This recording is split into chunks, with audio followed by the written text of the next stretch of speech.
Les sujets du jour de la revue fiduciaire. Premier sujet de notre JT. Examen de conformité fiscale. Les entreprises qui le souhaitent peuvent demander à un prestataire indépendant de réaliser un examen de conformité fiscale ou ECF.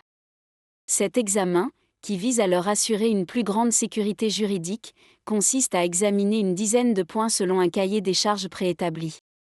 Cet ECF doit être mentionné dans la déclaration de résultats et produit les effets d'une mention expresse.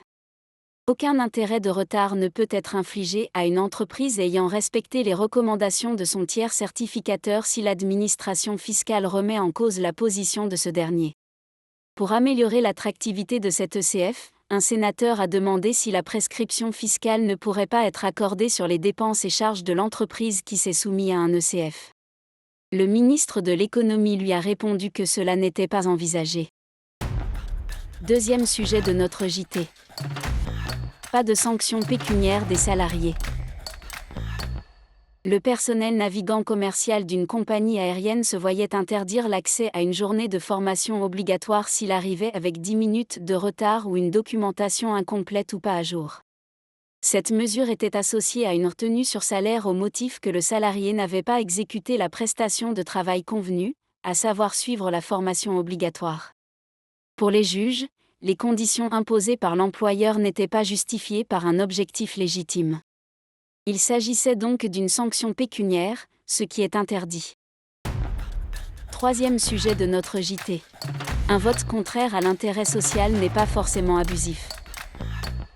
Une SARL exploite un fonds de commerce de supermarché sous une enseigne du groupe Carrefour.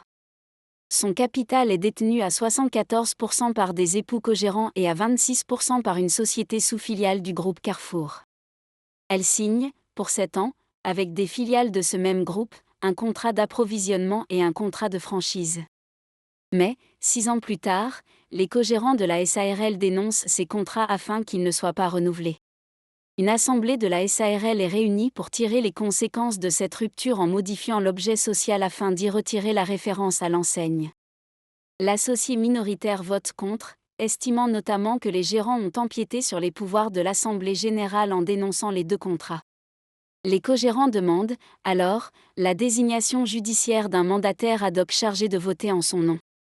En appel, les juges font droit à cette demande, estimant que le refus de l'associé minoritaire est abusif car, d'une part, contraire à l'intérêt social de la SARL dont l'objet social est devenu impossible à réaliser, d'autre part, uniquement dicté par ses intérêts personnels. La Cour de cassation confirme cette décision sur un point, le refus de l'associé minoritaire était bien contraire à l'intérêt social.